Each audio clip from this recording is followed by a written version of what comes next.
views and opinions expressed in this program are those of the participants and do not necessarily reflect the views of BronxNet or the program underwriters.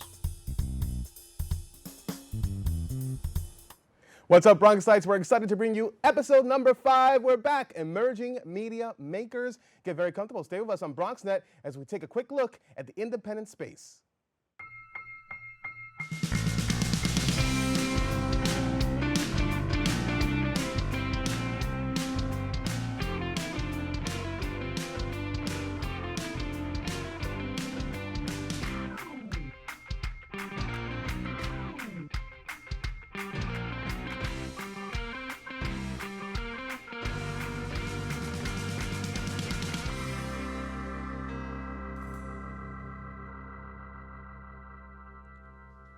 I am your host, Bernardo Moronta. Welcome to Emerging Media Makers. We're spotlighting new and exciting programs on your BronxNet channels. This month we have community producers Anthony Parker from the groundbreaking Out Loud show and The Essence from the cleverly named The Essence show. So let's get right into it. We have Anthony Parker in the house. How are you, sir? Hi, thank you for having me. Thank you so much for coming. Yes. How does this feel? Like you're not running around trying to get stuff done. You're sitting there pretty and just I'm not. Well, I'm in the hot seat, but I'm not the one that has to produce the whole thing today. Exactly, yeah. exactly. So you're one of our access producers at BronxNet. You produce a show called Out Loud. Yes. And you have an interesting story of how you came to us at BronxNet. You didn't even know about BronxNet and what happened? Yeah. You saw an advertisement? Yes. So, I mean, I've always been in the Bronx. I've had friends here my whole life, but I moved here a little over a year ago. And on the day I was moving into my apartment, I saw the BronxNet billboard on Broadway. And I was like, I have to check that out. And then a few weeks later, someone reached out to me or followed me on Instagram, and that person was Sasha Lotari, who's the producer and host of Caribbean CXO here, and she told me all about BronxNet, and so it's a big thanks to her for, why I'm here right now. Small world. Yes. Yes, Sasha was actually, I think, in one of our first 2 episodes as one of our guests. She was one of our emerging media makers. Yes, yes. From Caribbean CXO. Very cool. So how did you transition into becoming an access producer? So you heard about BronxNet, and what made you actually go take the course and become an AP? Well, I do have a degree in communications with a concentration in film production, so it's always been a passion of mine. But I also felt that there was a voice lacking for the LGBTQ plus community here in the Bronx. So it's kind of been a blending of 2 passions for me. So I wanted to give a voice to the community and highlight the different resources that are out there and just kind of bridge everything together. Yeah, so I referred to the show before as groundbreaking, and that really is true because it's the thank only show based in the Bronx right now on the air on TV that is for the LGBTQ community. Yeah, correct? and yes, and I want to make sure that I do the community justice, with the show. The show is very important to me. It's kind of like my baby, and I want to highlight, like I say in the first episode of my show, the community really does expand so far beyond just the L, the G, the B, and the T.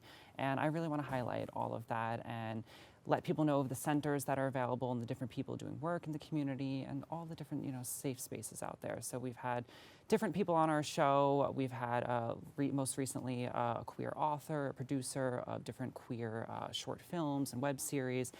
We've had the directors of Bronx Academy of Arts and Dance on our show, who they've played a they've just been around for a very long time and have been a consistent safe place for the community. We also want to bring on performers. So in our first episode, we had a performer too.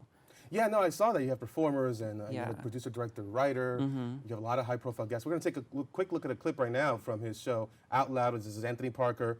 You're going to check out in this clip that this is a very high-profile guest in this clip. This is a producer, a writer, and a director that you had on. We're going to talk about the secret sauce of how you get these guys on your show after this clip right here on Emerging Media Makers. What would you say is the most important thing about there being queer visibility in the media today? Yeah, definitely exactly what you mentioned about like Pose. I just fell in love with that show because it definitely talks about, in terms of the trans community, getting more visibility through that content. And I think that's basically what we need right now, especially in our community right now. It's growing. It's like ever, changing over the years. And so, I feel like, as writers, as producers that write queer content, we definitely have to open the door for the person behind you and kind of, expand on it and add more diversity to storytelling. And I think it's really important, For sure, definitely. And that's a clip from the brand new show called Out Loud. Loud that airs on Saturday afternoons at 4:30 on Channel 68 on Optimum and Channel 34 on Files right here on BronxNet. Hosted and produced by the wonderful Anthony Parker, who is here with us. And that is actually Danielle Earl, Yes. who's a producer, a director, and a writer. And you also had, and she was in the first episode. Second episode, yes. And the first episode, you had a couple of folks from the Bronx Academy of Arts and Dance. Yes. Speaking about the LGBT history in the Yes. Bronx. And you had a performer in that first episode as well. So what is the secret sauce? Like, how do you get these guys? Like, are you that well connected in the community, or is it just a lot of legwork? It is. It's a lot of legwork. I mean, in the beginning, it was very hard to find people that, you know, either could commit to coming there. I don't know, I just believe everything is about timing, and I just was kind of reaching out to different people and seeing who was grabbing, you know, and Arthur and Charles from BAD were amazing. And they are just they're very well known in the community. And so to have them on the first episode of my show was amazing. But no, I put out casting calls and everything to attract people. And now that the show kind of is in somewhat of a flow, it's been a little easier to find people. Absolutely, So, yeah. As it grows and grows and grows, it becomes Yes. better known. Yeah. They're going to come calling and pounding Yeah. the door, get me on the show right now. Exactly. That's how it And works. there's just still some people that I think are really important to have on the show, so I'm working on getting them on. Absolutely. So, yeah. But why do you think there's such a lack of this type of programming on television in general? You know, I don't know. I mean, I've talked about this with Arthur and Charles too. The Bronx, I mean, out of all the boroughs, Manhattan is the borough where everything is. You know, there's the most well-known LGBT center there. There's a bunch of gay bars and just a lot of safe space and everything. We don't have that here in the Bronx. So the Bronx has a lot of catching up to do, essentially, and it's on its way there. I actually have someone coming on an episode of my show, coming soon, who is opening up a gay bar here in the Bronx for the first time. So I'm excited to speak to her. Awesome. I don't know why though. It kind of feels disbanded at sometimes, but the community is here. We're alive. We're well, and there really is such a strong community here. And there was just the Bronx Pride Festival. Yep. I mean, I think now it's the second largest Pride Festival in all the boroughs. So that says something. Absolutely. You know what I mean? Yeah. We are here, and I went to it, and it just was. It was great. It was just the energy was amazing there, and I was so happy to see that this is here. You know, we have a Pride Festival here in the Bronx, and we don't have to go to another borough, you know, necessarily to feel comfortable in our skin here. So do you feel like a trailblazer? I mean, that's a big title. I mean, I'd be honored to be thought of in that way, yeah, but yeah, thank you. We have a cool block on Saturday afternoons. We have your show, and then we follow that up with Manhattan Neighborhood Network's Gay USA. So we're trying to get that programming out there more than what it is now, because it's important. Yeah, and I appreciate that. It's an Just as underserved part of the someone- community. Yeah, exactly. Absolutely. So what is your #1 favorite thing about being an Access producer? While it's a lot of work putting together even just one episode, but it's fun to me. The whole process, I mean, I've met amazing people through this, and like I said, the show is my baby, so it's amazing just to see the final product, you know what I mean? I'm the one sitting there editing the full episode together. I don't know, I just love the whole process of it, really. It's always been a passion of mine, but it's amazing to put the whole thing together and then see it air. Sure. It's very gratifying. Yeah, And yes. what is the most challenging aspect of being an Access producer? I would say coordinating everyone's schedules. That is hard. I, thank God, have an amazing crew. I've had the same people working on my show from the beginning. Shout them out. Let's go. And yes, Danny, Tyrone Lowe, who has his own show as well. And Angel here, who works here as Sure. well. Yep. They have been amazing. And Bradgelin, who's been in the studio too, always helping. So I'm so thankful to everyone. And we've, you know, kind of fallen into a flow. So without them, the show is not possible either, you know. Yeah, and just so people know, like, if you have a show at BronxNet, you do have the support of our Exactly. BronxNet Yes, team. you do. Yep. Even though you are considered an independent producer, we have Exactly. And supported you guys. yeah, so. and I think it's important to, you know, make friends with the people who are in your class, you know, that you take, whatever class you take here. Sure. It's important to make friends so that you have that support system. And you're studio certified, Yes. right? Yes. Not field, though. No, not field. Are you planning yes. to take field? Or? Possibly, maybe. I am considering it. Okay. So soon we'll see you out on location. on shoots. Possibly, yes. You never know, diversifying. So speaking of that, like, do you have any other plans for the future for the show? What's coming down the pike There's a lot still to come for the show. I'm hoping to, just keep expanding the show to different, different stories that are out there. That's really what the show is about. Out Loud is literally about being out loud and proud, and that's coming up with the title of that show. I wanted something that really embodied what the show was about, and I think the title worked perfectly. So my main goal is to just really keep diversifying who I'm bringing on the show. Out loud. Love it. Loud and proud. Anthony Parker, check him out. Saturday afternoons on BX Omni. That's Channel 68 on Optimum, Channel 34 on Fios, right here on the mighty BronxNet. Saturday afternoons, 4:30. Run it down. Don't forget. Anthony Parker, thank you so much. Thank you for having me. For joining us here on Emerging Media Makers on BronxNet. Coming up, we are going to go to the mighty The Essence. From the The Essence show, we're going to check her out on site, in her studio, on location, in her element, right here on Emerging Media Makers. It's BronxNet. Hey guys, it's Bernardo. We are on Emerging Media Makers on BronxNet. We're in the sub-basement, C4, the legendary C4, here at Lehman College, and we're going to take a look at the Essence show. We're going to spy and see what's going on in her show. I think she's got a couple of things going on today, actually a lot of things. I don't know. Let's find out. Follow me. I think she has food here. Check this out. She feeds her crew. How cool is that? All right, let's knock here. Let's see.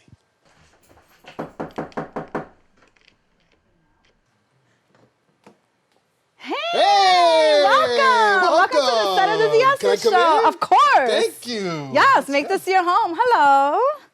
The Essence, how are you? I'm good. We're getting ready. We're setting up the set. My production crew is here. We got about 4 guests coming in this evening. 4 guests? Yes, we have a lot going on. That's amazing. Very busy. Do you mind if we take a couple of minutes to see what's going on, how it's put together, how the magic happens for the Essence show? All the secrets all out, huh? That's it. All right, well, follow me. This is the studio that we're in every Tuesday evening for about 4 hours. And this is pretty much the set. It's very vibrant. And this is my production crew, my lovely production crew, my audio, my switchers. We have cameras, we have guests in the back. And we come together and we work our magic. And that's my director over there, Danny Silva. And we make it happen here at the Essence show. Amazing. So what's everybody's role? Because a lot of people watching don't realize what goes into a production on BronxNet, right? So it's really complicated. It takes a lot of teamwork. So if you could just explain and kind of go through like what everybody's role is. Sure. He's my hands-on. He's Bradge's right-hand man. So he handles our mics and our set. Dwayne has become our switcher. He is in the process of becoming a certified producer here as well. I have Tyrone Lowe, who is my audio, camera guy, does switching at times too. He's here 100% all the time. He's new to the crew. I'm not too sure what's going on over here, but he's holding down the sound, which is awesome.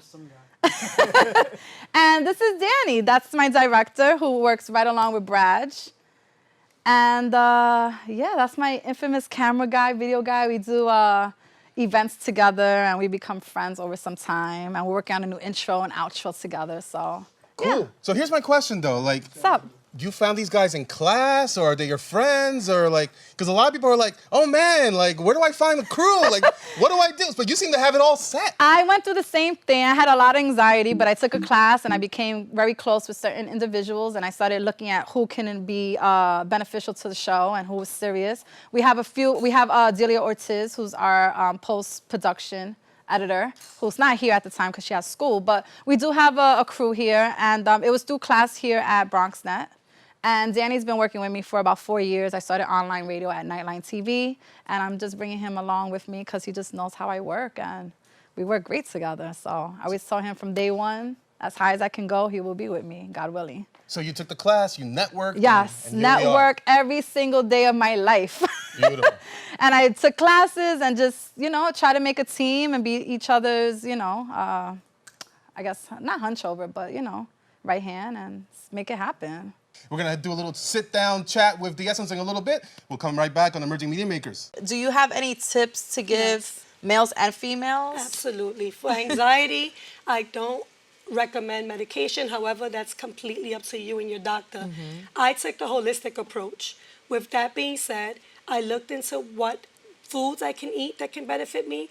What lavender oil, I literally have a mist where I put my lavender oil and I Inhale let it, like. yep, and I carry it with me because if I ever feel anxious, I just put a little dab there and I take 3 deep breaths and I smell the lavender and I just keep myself grounded, and that's what helps me. Prayer, meditation, lavender oil, lavender tea, chamomile tea, and those things, is what has been helping me with my anxiety, and just knowing the triggers. And when you know the trigger, that helps as well. Yeah. Sometimes for me, I realized it was like a pre-warning almost, like something bad was going to happen. And then I started to realize, okay, why am I feeling anxious? And then something a few days later would go crazy, like something bad would happen. Yeah. And now I just learned to, also it's just accepting it. Yeah. Acceptance instead of resistance. Yeah, you can't resistance fight her. causes it worse. Resistance causes it to escalate. elevate to Yes. 100, and you don't want that. And we're back. It's Emerging Media Makers. I am Bernardo. We're on the set of the Essence show. So we're not on the Emerging Media Makers set. We're taking over, baby. We're flipping the tables, and we're interviewing the Essence, a taste of our own medicine. We're going to ask you questions. Thank you so much for coming back. Oh, thank you for being here. And on my set, too. I know. I love it. It's a great set. Very colorful. Thank you. Very dynamic. Thank you. Very cool. I try to go for that feeling. Awesomeness. So we just checked out a clip, and your guest was talking about anxiety. So can you give me like the top 5 things that give you anxiety when you're putting together this type of successful show? Well, it's funny because behind the scenes, I was just speaking of my anxiety being heightened. The waiting time. The waiting time, getting here on time, making good content for the show, that's 3, and having people come, individuals come on the show to broadcast, but that have a lot of content to them, a lot of substance, and that are entertaining that people would like to watch. Sure. Yeah. And your guests seem to be like from all walks of life. Like, yeah. So what would you say is the one theme that ties everything together? Like, what is your show ultimately about? Empowering and bringing the Latinos and the minorities together, also bringing our Bronx community base here so you guys can be seen and broadcasted, and just become like a family. And I bring them back to see what their updates are. And like I always say, once you're on the show, your cherry's popped and you're always welcome back. As long as you have good guests, no anxiety, Yeah. 0 anxiety, right? No. It all goes away. It all goes away. Once But you have that conversation and the lights go on, it doesn't matter. Once they say that countdown and I open up, it's all good. It's all good. It's excitement. It's, Definitely. It comes with it. So your slogan for your show is "Get in line." Yeah. What is the That's the backstory on that? Like, hashtag. why get in line? Well, it actually started because me and Danny used to mess around, and I used to always say, oh, this guy likes me. He needs to just get in the line. And it started off like that. Okay. And then one day we were actually speaking about something. He said, get in line. And I said, I think I like that. And then it became very catchy, and kids were saying it, so I knew that people were catching on fast to it. And then it became like, get in line with yourself, get in line with God, get in line with faith, get in line with life. Just get in line. It goes through a lot of different paths. And you have a song that plays in the beginning of every show Yes. that's about get in line. Yes. Is that like an original composition? Yes, it is. It's a guest that I had when I was at Nightline TV. Her name is Mariah Sky. She's a singer. And she had a song with that beat, and I fell in love with the beat. And I said, can you do something for me? And she said, sure. And within like a few hours, she just kind of put all the concepts of the show together in one song, and that's how it became the Get in Line. So going back to like how you got to BronxNet, you took the class, you graduated, Yep. then you put a crew together like we talked about before, Yes. and you met people in class and you connected. Yep. So this crew helps you with every single show. Every show. But like getting into your actual history, how did you transition from, you started in radio. I started How in did you go from radio to doing this? Because I myself did radio, Yeah. and now I'm in TV. And it's an interesting transition. Like, how did it go? Like, obviously, it's going well with this show, but Yeah. like at first, how was that transition? Because I know for me, it was like, whoa, like it's similar in a lot of ways, but it's very different in a lot of ways. It is at least for different. me. It's a lot of setup and it's a lot of in front of the camera. But I don't know. Ever since I was a young girl, I always wanted to be on radio. Radio was my best friend. I was the only child, and that was my friend, and I fell in love with how a person can become friends with celebrities, and I was starstruck with that. And radio was my thing. And then I started doing Nightline television, which was online. It started off as a radio station, then it went online. So we were on social media. And I fell in love with the cameras and holding a mic. And I got really comfortable with it Before that, I wasn't comfortable. And then I said, you know what, radio will always be there. I can always try to do that as well, but I think I want TV. And it was internet radio that you did, right? Yeah. So what was the name of the show that you Well, we went through Real Ladies, Real Talk, then we went into Get in Line, and then they said, you know what, since you're doing so well and you're really trying to move this, let's start naming the show after you. Let's brand your name, D-Essence. Gotcha, like gotcha. the Oprah show, the Ellen show, let's do it the D-Essence show. So we kept the D-Essence show Get in Line. And you spoke about empowerment before. Is there somebody like in radio or in TV that empowers you? I grew up with Angie Martinez and Wendy Williams, believe it or not. And I watch Wendy on television. I'm like, oh, if I could only, you know, not that I want to be her, not that I want to be like them, but they are my influences. That's who I grew up listening to. Lenny Green, I've listened to Howard Stern, you know, Sway in the morning. I saw him on MTV. I started liking doing VJ stuff. And we're here. And Those are all hopefully, examples of people that transitioned over from radio to yeah, TV. and I've met all of them, except Nice. Howard Stern, but I've met all of them, yeah. And what is the ultimate goal for the D-Essence show? To be on your TV screens each and every morning or afternoon or evening. On multiple platforms. On multiple platforms, yes. Platforms, yes. Great. Yes. So I really appreciate, finally, we got it done. Yes. Your it's been people making. and my people, we got it together. It takes a village. We made it happen. Yes. That's it. Thank you so much, Thank D-Essence. you for joining us on set. And emerging media maker D-Essence, Romero. Yes. Catch her Wednesday nights at 9 o'clock on BX Omni. That's channel 68 Optimum and 34 on Files right here on BronxNet. Emerging media makers, we're going to come right back on BronxNet. I love it. Thank you. Awesome. That was fun. Awesome. Hope you enjoyed checking out the D-Essence show. That is part of our lineup right here on BronxNet on the BX Omni channel. But don't go anywhere. We have more. We're going to show you a special collection now of short films that really impressed us here at BronxNet. Check us out. It's Emerging Media Makers on BronxNet.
Hey guys, my name is Adriana Santoni Rodriguez. I wrote this song because I was incredibly frustrated with the events that are going on in Peñuelas right now. There's a group of resistance there against the toxic ash that is going to be deposited there. And I wanted to express my support to them through this song. I hope you guys enjoy it. It's called Plena Indignación.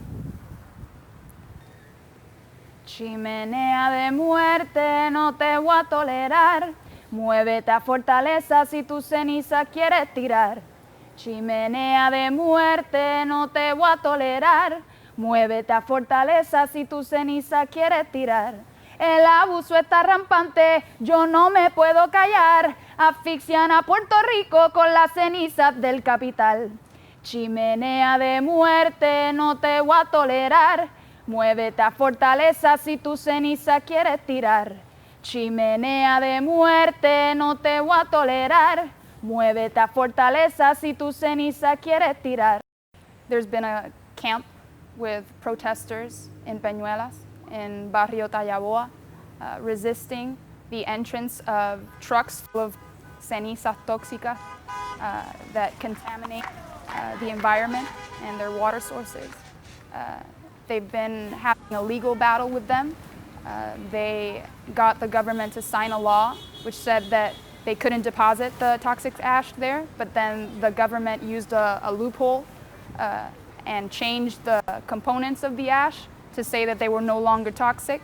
But the environmentalists of the area said that they were still harmful to the people of Peñuelas, and that's why they're still there resisting, and they need all the support they can get.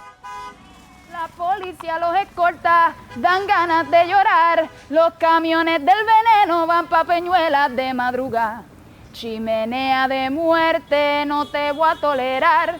Muévete a fortaleza si tu ceniza quieres tirar. Chimenea de muerte, no te voy a tolerar. Muévete a fortaleza si tu ceniza quieres tirar. My name is Adriana Santoni Rodriguez, and I defend Puerto Rico.